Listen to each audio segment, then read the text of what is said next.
Hello students, good evening. कैसे हो? उम्मीद करता हूँ सभी अच्छे होंगे। दोस्तों, सबसे पहले तो मैं महेंद्र रमन आप लोगों का स्वागत करता हूँ आपके अपने यूट्यूब चैनल एलिवेटेड एजुकेशन पर। दोस्तों, एक बहुत अच्छी खबर लेके आया हूँ, एक खुशखबरी मान के चलो आप अपने लिए, विद्यार्थियों के लिए तो बहुत अच्छी बात है कि राजस्थान पुलिस की भर्ती जो है, जो 2 सालों की एक साथ मर्ज करके गहलोत साहब ने घोषणा करी है। हालांकि नोटिफिकेशन नहीं आया है, लेकिन सरकार की तरफ से बहुत अच्छी वैकेंसी की एक घोषणा हुई है। ये हमारे लिए बहुत अच्छी खबर है। वैसे तो 5400 पदों के लिए देखो भर्ती प्रक्रियाधीन है, अभी तक लास्ट स्टेप बचा है उसका। लिखित परीक्षा उसकी हो चुकी है, फिजिकल उसके हो चुके हैं, मेडिकल भी हो चुके हैं, लास्ट ज्वाइनिंग का प्रोसेस बाकी है। वो कुछ इश्यूज हैं वो भी क्लियर हो रहे हैं। आधे से स्टूडेंट्स को ज्वाइनिंग मिल भी चुकी है, कुछ बच्चों का बचा है। उससे अपने को कोई दिक्कत नहीं है, हमें हमारी तैयारी करनी है। तैयारी करने के बाद में सिलेक्शन होना है। सिलेक्शन के बाद में बेटा कोई बात नहीं है, 2 दिन बैठ जाओ, 10 दिन बैठ जाओ, 2 साल बैठ जाओ, लेकिन हमारा नाम दर्ज होना चाहिए उसमें, ठीक है। तो उस प्रकार से हमारे को तैयारी करनी है। तो मैं आप लोगों को बता देता हूं, जो विद्यार्थी ये परीक्षा देना चाहते हैं, पुलिस में इंटरेस्टेड हैं, बेल्ट की नौकरी करना चाहते हैं, उनके लिए स्वर्णिम अवसर आ चुका है। क्योंकि पदों की संख्या छोटी मोटी नहीं है। टोटल पद है बेटा 8438 पद हैं। बहुत बड़ी वैकेंसी है। 8438 पदों की ये वैकेंसी है, जिसमें 2021 और 2022 के तो पद हैं लगभग 4438 और 2022 एंड 23 इसके पद हैं लगभग 4000, ठीक है। तो ये आपको पदों की संख्या की मैं बात करता हूं। तो इन पदों में हल्की छोटी मोटी बढ़ोतरी भी हो सकती है, घटोतरी भी हो सकती है, वो कोई इशू नहीं है बस। लेकिन ये है कि 8438 पदों की घोषणा हुई है, ये हमारे लिए बहुत अच्छी बात है बेटा, ठीक है। तो इन पदों के बारे में तो आप लोगों को पता चल ही गया होगा, बाकी आप खुद ही देखते होंगे, न्यूज से पता चल गया होगा, है ना, ठीक है। आज मैं आप लोगों को बताने वाला हूं ये प्रक्रिया, इसकी सारी जो कांस्टेबल भर्ती की सारी प्रक्रिया जो है ना, वो मैं आप लोगों को डीप में समझाने वाला हूं कि कौन कौन तो इसके लिए एलिजिबल है, कौन भर सकता है, कौन योग्य है, कौन अयोग्य है। वो सारी बात आज हम वीडियो में करने वाले हैं। तो आप बने रहिए अंत तक और देखते रहिए। एलिवेटेड एजुकेशन के साथ में आपका जो कांस्टेबल भर्ती का पूरा कंसेप्ट है वो आज क्लियर कर देते हैं, ठीक है। बहुत सारे स्टूडेंट्स का डाउट होता है ना, जो भी, वो सारा क्लियर अपन कर देते हैं, ठीक है। एक सेकेंड। हाँ जी, तो सबसे पहले हम बात करते हैं इसके अंदर प्रोसेस के अंदर आयु की, यानी कि एज की मैं बात कर लेता हूं कि कितनी एज के स्टूडेंट्स इसको भर सकते हैं, यानी कि इस परीक्षा को दे सकते हैं, इस परीक्षा में बैठ सकते हैं। तो आयु की बात करूं तो सबसे पहला पॉइंट जो है वो है आयु का। आयु मतलब एज, ठीक है। तो नॉर्मली अगर बात करूं मैं, अगर मोटे तौर पे बात करूं तो 18 साल, जिसने 18 साल का जो विद्यार्थी हो गया है वो, और मैक्सिमम 23 साल सामान्य वर्ग के लिए है। ये सामान्य वर्ग के लिए जो है वो उम्र की बात करें, आयु की बात करें तो 18 से लेके और 23 साल के आयु वर्ग के विद्यार्थी इसका जो फॉर्म भर सकते हैं। इसके बारे में लास्ट ईयर काफ़ी दिक्कतें आई थी एज को लेके। तो एज में देखें तो लास्ट ईयर क्या हुआ था, 17 साल वाला भी ऐसा कुछ एलिजिबल था, 17 से लेके और 23 तक था, या 18 से 24 था, ऐसा कुछ था। तो वो जब नोटिफिकेशन आता है ना, तो नोटिफिकेशन में क्लियर आपको मेंशन होगा कि कितनी डेट से लेकर के और कितनी डेट में पैदा जो बच्चे हुए हैं ना, जो विद्यार्थी इतनी डेट से इतनी डेट के बीच में जो जिन्हों का जन्म हुआ है, उनको जो है आयु सीमा जो है उनकी निर्धारित की जाती है। लेकिन आपको 18 से और 23 सामान्य वर्ग के लिए, और जो इसमें ST, SC, OBC, MBC महिला जो भी आते हैं ना, जो भी रिजर्वेशन वाले पॉइंट आ जाते हैं, उनमें +5 ईयर का जो रिलैक्सेशन होता है ना,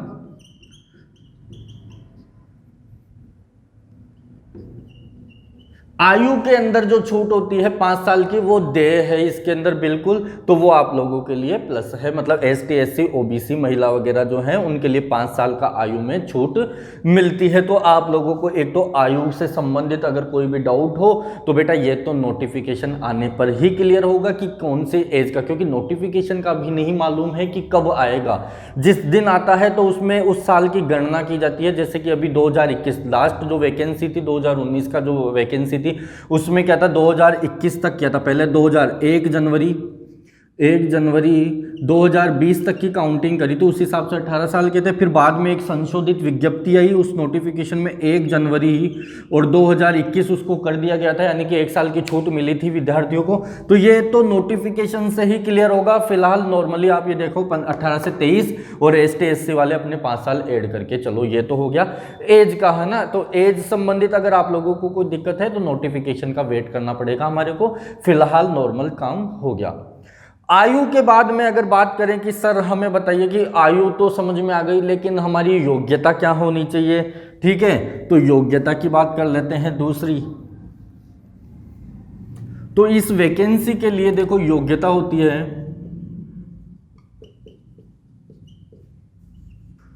योग्यता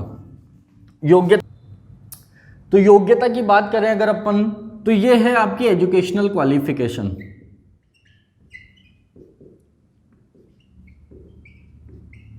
एजुकेशनल क्वालिफिकेशन बहुत ज़्यादा नहीं है पुलिस के लिए, ध्यान रखना।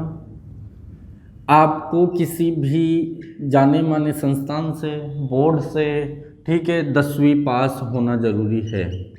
अगर आप 10th पास हैं तो आप अप्लाई कर सकते हैं राजस्थान पुलिस के लिए, ध्यान रखना बेटा, ठीक है।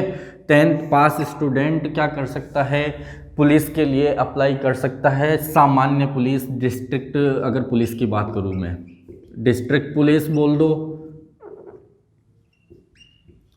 या फिर सामान्य पुलिस। सामान्य क्यों लिखा है, क्योंकि एक और होता है इसमें, एक होता है इसमें RAC बटालियन, RAC या फिर MBC बटालियन होती है बेटा, जिसे कि हम सशस्त्र पुलिस कहते हैं, ठीक है, ओके।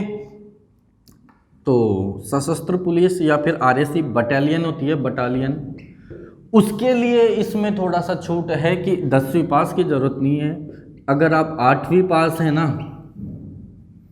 8th पास हैं तो भी चलेगा। तो आपको तो ध्यान रखना है 10th पास इसकी क्वालिफिकेशन है मिनिमम। और अगर RAC MBC बटालियन की बात करें तो 8वीं पास इसकी योग्यता है, ठीक है।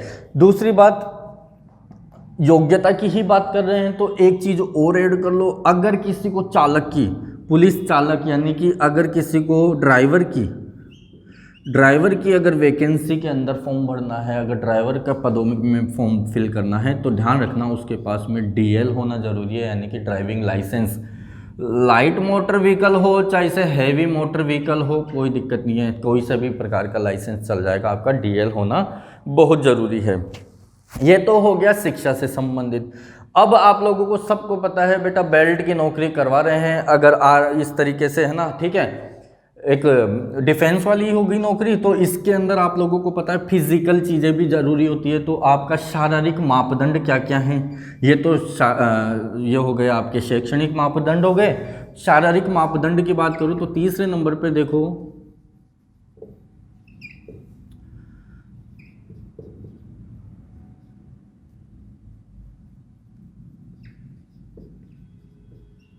शारीरिक मापदंड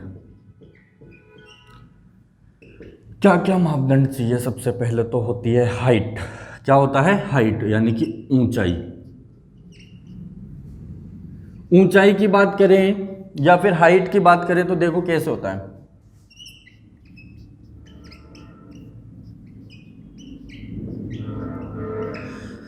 जो मेल कैंडिडेट्स हैं यानी कि पुरुष हैं,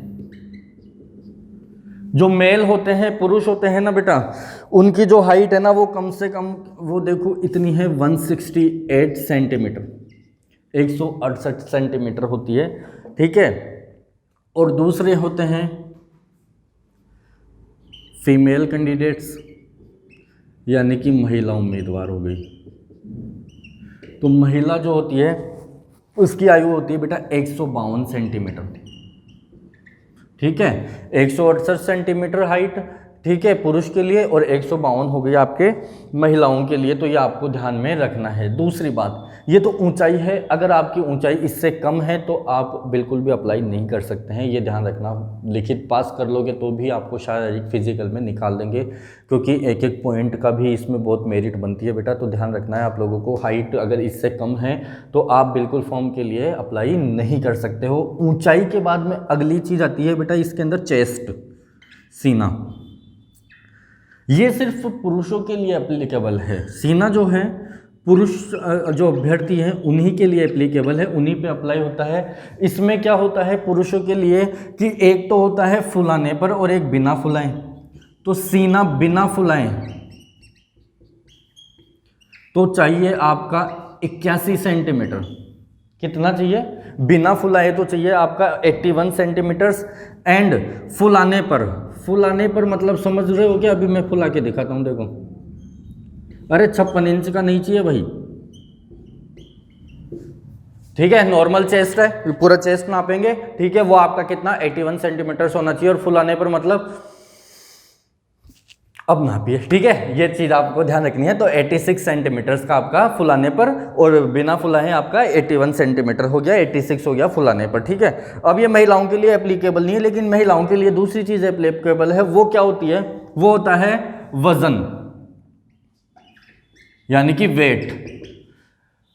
अरे आदमियों के लिए वजन की जरूरत नहीं है। आदमी को तो वजन वैसे ही होगा, अगर सीना और लंबाई फुल है ना तो वजन तो वैसे ही उसका 60 प्लस ही होता है, ठीक है। लेकिन महिलाओं के लिए इसमें वजन की जो है वो बताई गई है कि 47.5 किलोग्राम उसका वेट होना चाहिए, 47 वेट, ठीक है। तो 47.5 किलो वजन उसका चाहिए होता है किसी भी महिला अभ्यर्थी को अगर फॉर्म फिल करना है। तो इसके लिए टेंशन मतलब जिनका वजन इससे कम है ना, उसकी टेंशन मतलब हाइट की टेंशन जरूर हो सकती है। हाइट अगर कम है तो फॉर्म भरने के लिए बेटा तैयारी मत करो। लेकिन अगर वजन कम है तो वजन तो बढ़ाया जा सकता है भाई। 2 साल हैं अभी, 1 साल तो आराम से है। तो 1 साल क्या, मेरे को तो ऐसा लगता है कि 3-4 महीने में वजन घटाया और बढ़ाया जा सकता है। वो सब हमारी शारीरिक क्रियाओं पर होता है, खान पान पर डिपेंड करता है। तो वजन तो बढ़ाया जा सकता है। तो इस चीज़ को ध्यान में रखें, वजन का लोड मत लेना। तैयारी अगर आपका दिमाग अच्छा है, पढ़ाई करने के इच्छुक हो, भर्ती में आपको इंटरेस्ट है, तो आप क्या करो, वजन तो बढ़ाना शुरू कर दो। और अगर ज़्यादा है तो घटाना शुरू कर दो। वो तो भागोगे तो सब घट जाएगा, और भागोगे तो बढ़ भी जाएगा, सब चीज़ें हो जाएगी बेटा। तो ये तो हो गए शारीरिक मापदंड। शारीरिक मापदंड के बाद में जो चौथे नंबर का पॉइंट होता है ना इस भर्ती के लिए जो जरूरी होता है, वो होता है चिकित्सकीय मापदंड। चिकित्सकीय मतलब अरे मेडिकल से संबंधित। मेडिकल का क्या मांगते हैं? मेडिकल का इसमें मांगते हैं कि सबसे पहला तो वही, जैसे कि राजनेताओं के लिए होता है, पागल दिवालिया घोषित ना हो। तो पागल एकदम मेंटली एंड फिजिकली क्या होना चाहिए? वो हेल्दी होना चाहिए। शारीरिक और मानसिक दृष्टि से स्वस्थ होना चाहिए, बिल्कुल जरा सा भी कोई विकार नहीं होना चाहिए, ठीक है। एक तो ये चीज हो गई आपके मेडिकल के अंदर कि आप कोई भी मतलब पागल ना हो, एक तो मेंटली जरा सा भी डिस्टर्ब नहीं हो। दूसरी चीज फिजिकली कहीं से भी आप जैसे मान के चलो कहीं पे कोई अंग भंग है, मान लो अंग भंग का मतलब कहीं से कोई चीज़ है, जैसे कि मान लो पैर वैर में चोटें हैं, कटे हुए हैं। दूसरी चीज़ मेडिकल की बात करो तो बेटा घुटने मिलाने पर, ये जो घुटने होते हैं ना, ये मतलब दिख नहीं रहे होंगे अभी आपको वीडियो के अंदर, रहने दो। तो आपके एक तो घुटने मिलने नहीं चाहिए, दूसरा एक नसें वगैरह फूली हुई नहीं होनी चाहिए, ठीक है। ये कुछ चिकित्सकीय मापदंड है, वो आपको नोटिफिकेशन में आराम से मिल जाएगा, ठीक है। तो एक तो ये हो गया। दूसरी चीज़ इंपॉर्टेंट मेडिकल में होती है, आपकी आंखें जो होती है ना, आंख की दृष्टि, यानी कि जो देखने का जो नज़र होती है ना, वो बिना चश्मा के 6x6 होना चाहिए, यानी कि 6x6 विदाउट ग्लासेस।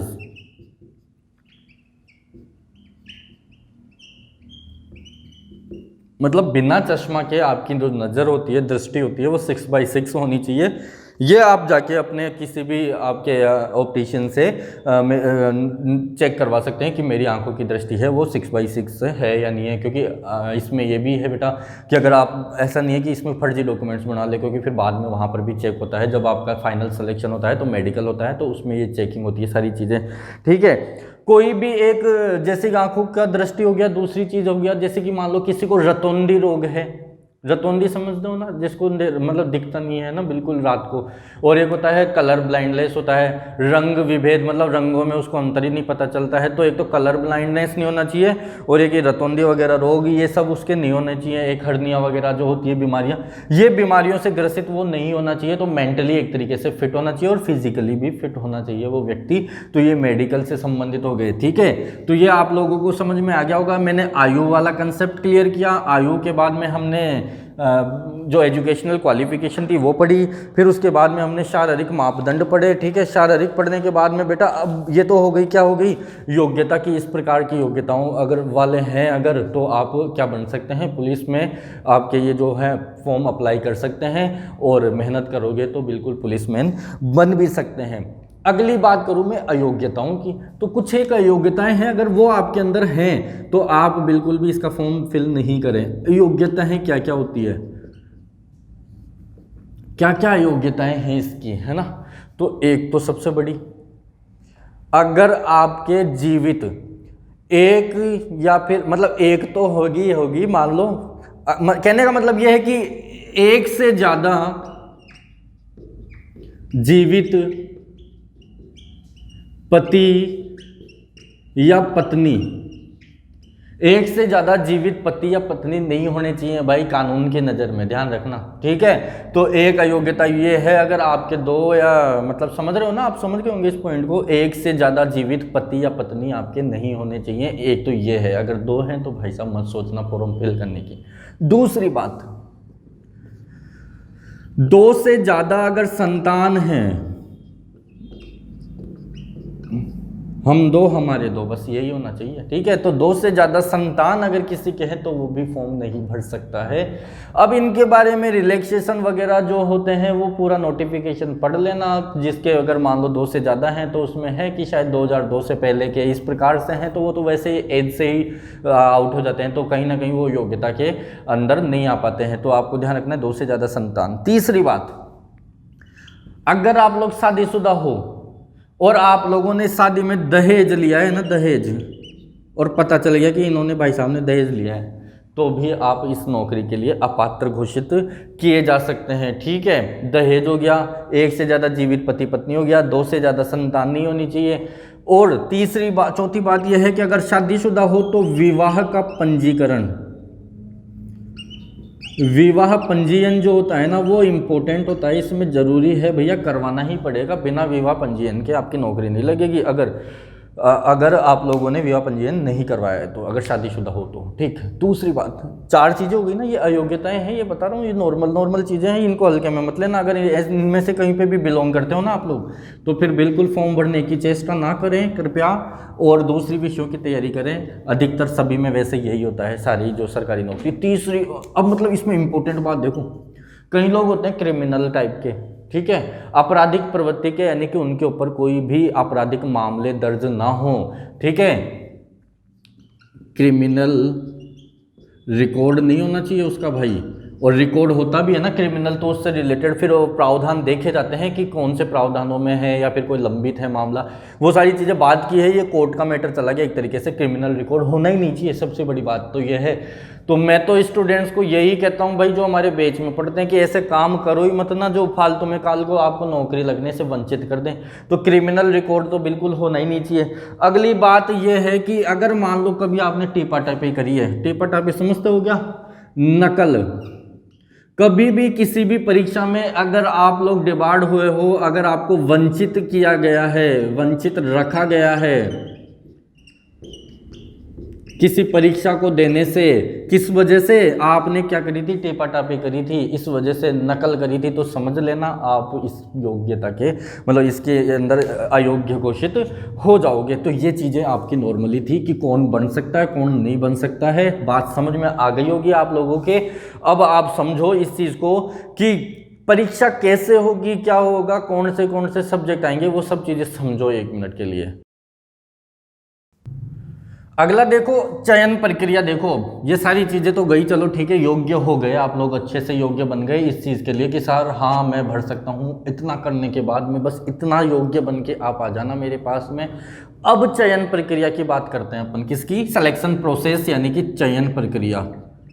चयन प्रक्रिया यानी कि सिलेक्शन प्रोसेस।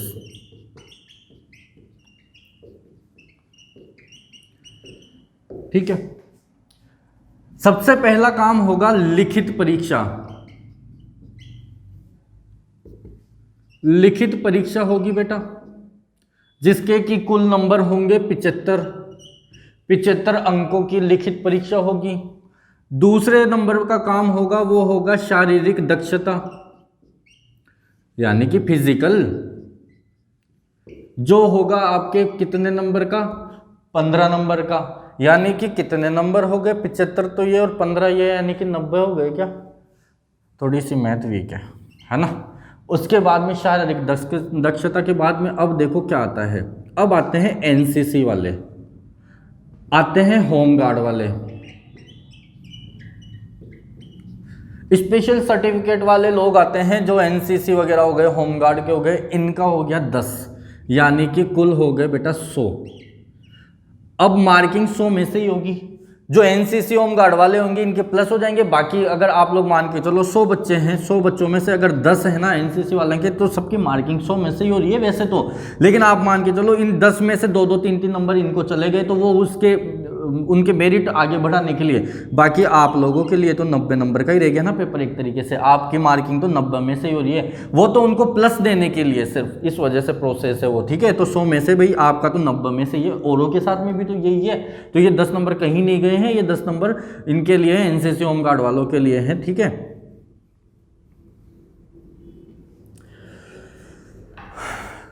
तो सबसे पहले लिखित परीक्षा होगी 75 की, 15 की दक्षता, हमें 2 से ही मतलब है, बस इससे मतलब नहीं है। अगर ये है तो बहुत अच्छी बात है। अगर जिनके पास में ये है, एनसीसी के सर्टिफिकेट्स वगैरह की बात बता रहा हूँ, कोई होमगार्ड में ऑलरेडी नौकरी कर रहा है, अगर ये है तो बेटा बहुत अच्छी अपॉर्चुनिटी होती है। फिर तो ये कि 5-5 नंबर आपको मुफ्त में मिलते हैं। ठीक है, तो आ जाओ फटाफट से लिखित परीक्षा की बात कर देता हूँ मैं आपके सामने कि लिखित परीक्षा में क्या क्या होगा। जैसा कि मैंने लिखा हुआ है लिखित परीक्षा, ऊपर से मैंने लिखा हुआ है कि 75 अंक की होगी ये। प्रश्न बेटा इसके लिए पूछे जाते हैं, कुल प्रश्नों की संख्या, कुल प्रश्नों की संख्या होती है 150, यानी कि 150 प्रश्न होंगे टोटल। कितने प्रश्न होंगे, 150, यानी कि एक प्रश्न, प्रत्येक प्रश्न कितने नंबर का हुआ, 1.5, आधे नंबर का एक प्रश्न हो गया। इसके लिए देखो बेटा एक चीज पहले ही क्लियर कर देता हूं, नेगेटिव मार्किंग। प्रत्येक गलत प्रश्न के लिए 1/4 यानी कि 25% जो है 25% उस क्वेश्चन का क्या कटेगा, आपका नेगेटिव मार्किंग जाएगी। तो ये तो लिखित परीक्षा हो गई। लिखित परीक्षा कितने नंबर की हो रही है, 75 नंबर की हो रही है बेटा। ठीक है, ध्यान रखना, प्रश्न कितने आएंगे, 150 आएंगे। अब 150 का भी मैं क्लासिफिकेशन करके दिखा रहा हूँ आपको एक एक चीज़ का। ठीक है, तो थोड़ा सा डीप में पढ़ रहे हैं अपन इस चीज़ को, यही है मेन काम की चीज़। योग्य होके आ गए, योग्यता के बाद में सिलेक्शन प्रोसेस ही है। तो लिखित का काम तो बेटा हम ही करवाएंगे ना। लिखित का काम मतलब पढ़ाने का काम जो है, आपको क्या पढ़ना है, क्या नहीं पढ़ना है, कितनी देर पढ़ना है, क्या प्रोसेस आपको अपनाना है, कौन सी सब्जेक्ट्स पे ज़्यादा आपको कमांड करनी है, कौन से पे कम पकड़ करनी है, वो सारी चीज़ें तो हम बताने वाले हैं ना। आगे चल के आप बने रहना, धीरे धीरे आप लोगों को सब चीज़ें पता चल जाएगी। फिलहाल आप लोग देखो प्रोसेस क्या क्या है। तो आपके कितने हुए लिखित परीक्षा में, 75 अंक के 150 क्वेश्चन हो गए। 150 क्वेश्चंस का भी देखो आप लोग करके देखो, इसमें तोड़ते हैं अपन। सबसे पहला पार्ट आता है, वो आता है रीजनिंग प्लस कंप्यूटर। सबसे पहला भाग जो इस पेपर का होता है वो रीजनिंग प्लस कंप्यूटर का होता है, जिसके लिए कितने प्रश्न होते हैं, 60 प्रश्न होते हैं बेटा। क्वेश्चंस कितने होंगे, 60 होंगे। और इनके लिए मार्किंग आप खुद ही जान गए होंगे कि 30 अंक के होंगे ये 60 क्वेश्चन, यानी कि आधे का है ना। तो 60 प्रश्न कितने के हो गए बेटा, 30 नंबर की तो रीजनिंग प्लस कंप्यूटर है। 75 में से 30 नंबर का आपका रीजनिंग प्लस कंप्यूटर है। ठीक है, घबराने वाली बात नहीं है, सब आसान है, सब कुछ आसान है। दूसरी चीज़ पे आ जाओ, उसके बाद में आता है आप लोगों का सामान्य ज्ञान, यानी कि जीके। सामान्य ज्ञान हो गया, जीके हो गया, एंड जीएस लिख दिया मैंने, जनरल साइंस, सामान्य विज्ञान। जीके जीएस आ गई, और प्लस आपके आ गई करंट अफेयर्स। करंट अफेयर्स हो गए।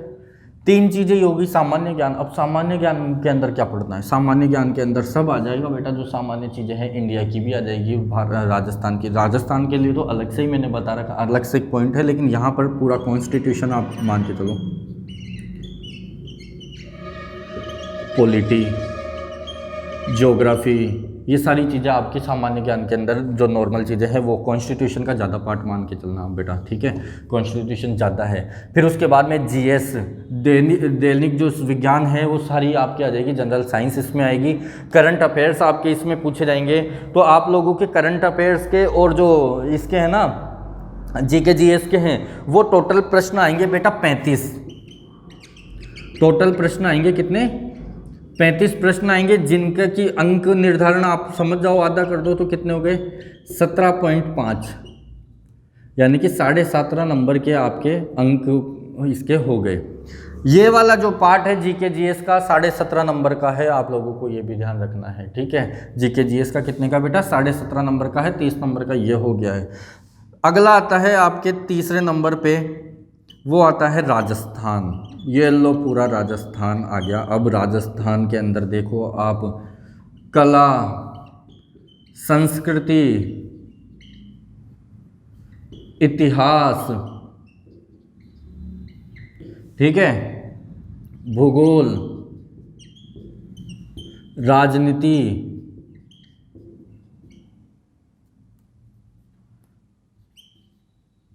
अरे यार राजनीति बंजर है,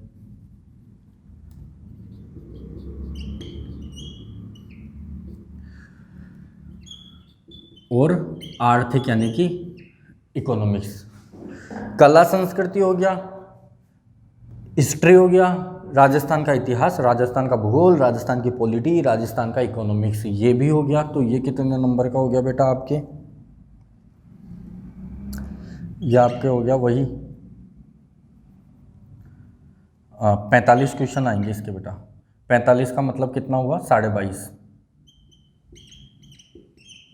ठीक है। 45 प्रश्न होंगे, 22.5 नंबर का, यानी कि राजस्थान का जो पार्ट है वो है आपके 22.5 नंबर का है। लास्ट 5 नंबर बचे हैं क्या? देखो जोड़ करके देखो कितने होते हैं। 30 नंबर, 30, 17 और 22.5, ठीक है। अब बचे हैं आपके कितने? ये 65 हो गए शायद, है ना बेटा? 65 हो गए ना। तो अब लास्ट में एक पार्ट और बचा है, वो लास्ट ईयर ही जोड़ा गया था एग्जाम में। महिलाओं व बच्चों, महिलाओं व बच्चों से संबंधित है ना, बच्चों के प्रति अपराध तथा उनसे संबंधित प्रावधान, ठीक है। 10 प्रश्न पूछे जाएंगे बेटा। कितने? 10 प्रश्न होंगे, जो कि कितने नंबर के होंगे? 5 अंक के होंगे, ठीक है। कितने नंबर के होंगे? 5 नंबर के होंगे। 10 क्वेश्चंस होंगे।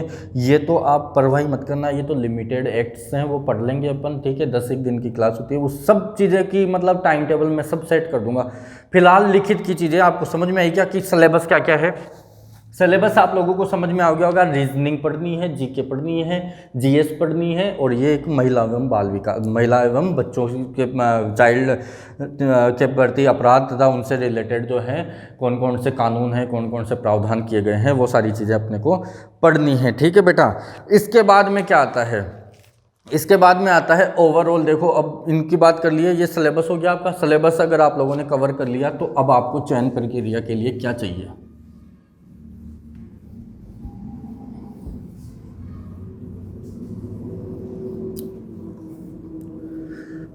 मेरिट तो है ही है, मेरिट तो बनानी ही बनानी है, पर फिर भी कौन से वाले विद्यार्थी होंगे जिन्होंने लिखित के अंदर कम से भी कम 40% से कम अंक प्राप्त किए ना, वो तो वैसे ही आउट हो गए। यानी कि आपको ओवरऑल जितने भी सब्जेक्ट मैंने बताए ना, ओवरऑल जो सब्जेक्ट हैं उनमें कम से कम भी नहीं ना तो बेटा 40% अंक प्राप्त करना जरूरी है। ST/SC के लिए उसमें 36% भी है, ठीक है। तो एक तो ये हो गया।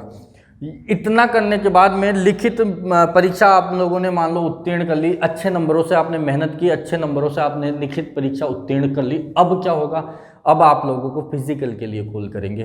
फिजिकल के लिए कॉल करेंगे तो चयन प्रक्रिया का दूसरा पार्ट है वो है शारीरिक दक्षता यानी कि फिजिकल। ध्यान रखना बेटा, आप लोग परीक्षा में पास हो गए तो यहीं पर ही कंप्लीट मत समझना खुद को। 5 गुना विद्यार्थी जितने चयन जो पास हुए ना, जो मेरिट आई है, जो भी मेरिट बनी है, उनके 5 गुना। 5 गुना का मतलब समझ गए, वैकेंसी मान लो 100, यानी कि तो 100 की जगह पर 500 लोगों को कॉल करेंगे। ठीक है, 500 लोगों को दौड़ाएंगे, 100 में से 500, 100 वैकेंसी है तो 500 लोगों को कॉल किया जाएगा। तो 5 गुना विद्यार्थियों को क्या कराएंगे, फिजिकल करवाने के लिए बुलाया जाएगा वैकेंसी के 5 गुना विद्यार्थी। ठीक है, अब क्या करेंगे, करवाएंगे क्या, शारीरिक दक्षता यानी कि फिजिकल के अंदर वो लोग करवाएंगे। सबसे पहला तो है दोनों के लिए, ये पुरुष के लिए और महिलाओं के लिए, दोनों के लिए अलग अलग है बेटा।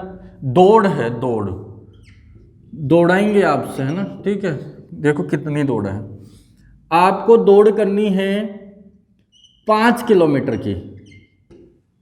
5 किलोमीटर के लिए ही इनके लिए है, महिलाओं के लिए और पुरुषों के लिए जो दौड़ की जो है ना, जो डिस्टेंस है वो बराबर है, 5 किलोमीटर की दौड़ है, बस टाइमिंग अलग अलग है। पुरुषों के लिए जो टाइम है वो है 25 मिनट और महिलाओं के लिए है बेटा वो है 35 मिनट। इस चीज़ का आप लोगों को ध्यान में रखना है। तो महिलाओं के लिए कितनी हो गई, 35 मिनट, और पुरुषों के लिए हो गई 25 मिनट। ये आपका दौड़ का काम हो गया। दौड़ होने के बाद में अगर आप लोगों ने दौड़ भी पास कर ली, एक आप लोगों के एनसीसी वाला क्लियर कर देता हूं मैं थोड़ा सा कंसेप्ट। एनसीसी वालों के क्या 3 प्रकार के सर्टिफिकेट होते हैं, सी टाइप, बी टाइप और ए टाइप। जिनके पास में सी टाइप का है उनको पूरे 5 अंक दिए जाते हैं, बी टाइप वालों को 4 और ए टाइप वालों को 3 अंक दिए जाते हैं। सेम ऐसा ही होम गार्ड के अंदर होता है। होम गार्ड वालों के साथ में क्या प्रोसेस है कि अगर जिसकी लगातार 3 वर्षों से लगातार अगर वो काम कर रहा है होम गार्ड के रूप में तो उसको मिलेंगे 5 अंक। अगर 2 वर्ष से कर रहा है तो मिलेंगे 4 अंक, और 1 वर्ष उसको लगातार हो गए हैं काम करते हुए तो उसको मिलेंगे 3 अंक। तो ये हो गया होम गार्ड वाला काम। अब क्या करेंगे, ये काम हो गया, लिखित परीक्षा दे दी, फिजिकल ले लिया। अब क्या करेंगे, लिखित और फिजिकल के बाद में मेरिट बनाएंगे और लास्ट में जो चयनित विद्यार्थी हैं उनकी सूची प्रकाशित कर देंगे। सूची प्रकाशित करने के बाद में बेटा क्या करेंगे, उनको मेडिकल के लिए बुलाएंगे, तो मेडिकल करेंगे उनका, और मेडिकल के बाद में उनको ट्रेनिंग के लिए जगह बता देंगे कि भैया ये लोगों का सिलेक्शन हुआ है ट्रेनिंग के लिए, यहाँ पर जो भी है किशनगढ़, कहीं पर भी चूरू, कहीं पर भी बुला रहे हैं, ट्रेनिंग करवाएंगे। ट्रेनिंग के बाद में बेटा आप लोगों की 2 साल का प्रोबेशन पूरा होने के बाद में ज्वाइनिंग, मतलब कि नौकरी चालू हो जाती है। वैसे तो नौकरी ट्रेनिंग के दिन से ही चालू हो जाती है, लेकिन जो है ना वो प्रोबेशन का जो है परिवीक्षा काल जिसे कहते हैं वो पूरा करना होता है, 2 साल का होता है। उसके बाद में सैलरी वगैरह जो है अच्छे से स्टार्ट हो जाती है, जो सारे जो भी लागू होने होते हैं ना वो सब चीज़ें लागू हो जाती है पेमेंट के अंदर। ये हो गया आपका कांस्टेबल का पूरा कंसेप्ट क्लियर। अभी भी कोई जानकारी बच गई हो तो आप मेरे से डायरेक्ट कॉल करके पूछ सकते हैं। ठीक है, ये काम मैंने आप लोगों को पूरा समझा दिया है बेटा। पुलिस से संबंधित सारी जानकारी मैंने दे दी। अब मैं बात करता हूँ 5 मिनट के लिए अपनी बारे में, अपने कोचिंग के बारे में, अपने इंस्टीट्यूट के बारे में कि हम क्या स्पेशल देने वाले हैं। स्पेशली ये देने वाले हैं कि आप लोगों को तो जो पहले से जुड़े हुए हैं उनको तो पता है कि अपना जो कोचिंग है डिफेंस के मामले में, यानी कि जो डिफेंस से संबंधित जो तैयारी करवाते हैं। अभी लास्ट ईयर ही कुछ बता देता हूँ मैं आप लोगों को उदाहरण। अभी तो कुछ दिनों पहले मैंने शायद वीडियो भी अपलोड किया था और मैंने आप लोगों को बताया भी था कि अपने कोचिंग से 3-4 बच्चे हैं जो SSC GD के थ्रू अपने इसमें गए हैं, CRPF वगैरह में सिलेक्शन हुआ है उनका, है ना। तो कुछ अपने 2-3 दिन से मेरे को रेगुलर टच में है, जो अभी ज्वाइनिंग्स आ रही है धीरे धीरे ज्वाइनिंग्स आ रही है ना, जो जिन बच्चों का अभी जो 5400 वैकेंसी थी उनके अंदर से, तो कुछ बच्चों का इनमें से मेरे पास में कॉल आ चुका है कि उनका सिलेक्शन फाइनल हो चुका है। तो उन सबको एक दिन एक मंच पे खड़ा करके आपसे मुलाकात जरूर करवाऊंगा। ठीक है, उनसे अपना अनुभव शेयर करवाऊंगा आप लोगों के पास में। तो मैं ये जो बातें कहता हूँ ना कि हम सिलेक्शन करवाते हैं और किसी के अनुभव से करवाते हैं, हैं, तो बेटा ये बातें मैं कोई झूठी नहीं कहता हूँ। और कोचिंगों की तरह मेरे पास में बिल्कुल ऐसा कोई हिसाब किताब नहीं है कि मैं झूठी बातें कह करके आप लोगों को गुमराह करूंगा। मैं बिल्कुल एक्चुअलिटी वाली बात करूंगा। जो बच्चे यहाँ से पढ़ के गए हैं, पढ़ने के बाद में सिलेक्शन हुआ है उन लोगों का, तो उनके मुंह से कहलवाऊंगा आप लोगों को कि किस प्रकार से उनको मेहनत करवाई गई थी और किस प्रकार से मैंने पूरा डेडिकेशन के साथ में उनके लिए काम किया था। ठीक है, ये तो हो गई आपने कोचिंग से रिलेटेड बात। दूसरी बात हो गई निर्देशन अधिकारियों का कैसे होता है। दोस्तों आपकी जानकारी के लिए बता दूं कि मैं ऐसे परिवार से बिलोंग करता हूं जहां पूरे मेरे घर के सदस्य जो है, मेरे पिताजी हैं, खुद सीआई हैं, मेरा पूरा परिवार पुलिस से रिलेटेड है, मेरा छोटा भाई सीआरपीएफ में है। मतलब पूरे परिवार के जो लोग हैं पुलिस प्रशासन, मतलब पुलिस के अंदर ही काम कर रहे हैं कितने सालों से। तो पूरी नॉलेज इस चीज़ की मुझे हो गई है कि किस प्रकार से क्या क्या आप लोगों के लिए सेवाएं जो है, मेरे को क्या क्या काम करने हैं, सारे कर्म। मैं खुद पेशे से लॉयर हूँ, एडवोकेट हूँ बेटा हाई कोर्ट में। तो आप लोगों के लिए कहीं कोई कसर नहीं छोड़ूंगा। ये एक्ट वाली बात करता हूँ, मैं खुद पढ़ाऊंगा बेटा आप लोगों को लिए जीके, और ये जो एक्ट है महिलाओं एवं बाल का, जो कोई क्वेश्चन आपका छूटेगा नहीं, मैं गारंटी ले रहा हूँ इस चीज़ की आप लोगों को।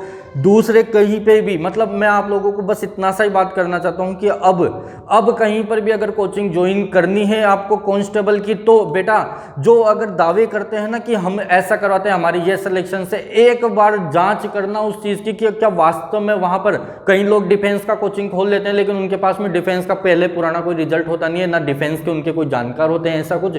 ठीक है, तो ऐसा आप लोगों को जरूरत कहाँ होती है, पढ़ते सब है बेटा, बस पढ़ना किस दिशा में है वो इंपॉर्टेंट होता है। तो हम बस कोचिंग पे, हमारे जो इंस्टीट्यूट है, मैं आप लोगों को नहीं कहता हूँ कि आप लोग बस हमारे पास ही ज्वाइन करें, कहीं पर भी ज्वाइन करें, लेकिन बस इतना सोच समझ के ज्वाइन करें कि क्या सामने वाले बंदे के पास में एक्सपीरियंस है, क्या क्या अब उसको अनुभव है क्या, कि किस प्रकार से सिलेक्शन अपने को लेना है।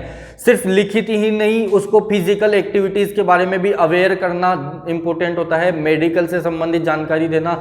एक एक चीज़ की मैं आप लोगों को जानकारी उपलब्ध करवाता आया हूं और आगे भी करवाता रहूंगा। ठीक है बेटा, तो ये विश्वास की ही बदौलत हमारे पास में आज ये है कि लगभग 15+ सिलेक्शंस है मेरे पास में डिफेंस से रिलेटेड सिर्फ। तो ठीक है, अब मैं चाहता हूं कि अभी मेरे पास में जो अभी नया बैच है उसको भी मैं, इसमें काफ़ी मेरे बहुत एस्पिरेंट्स है, बहुत जिज्ञासु विद्यार्थी हैं कि सर पुलिस बन के जाना है यहाँ से। बिल्कुल डेफिनेटली बन के जाओगे अगर मेरे कहे अनुसार चलोगे तो।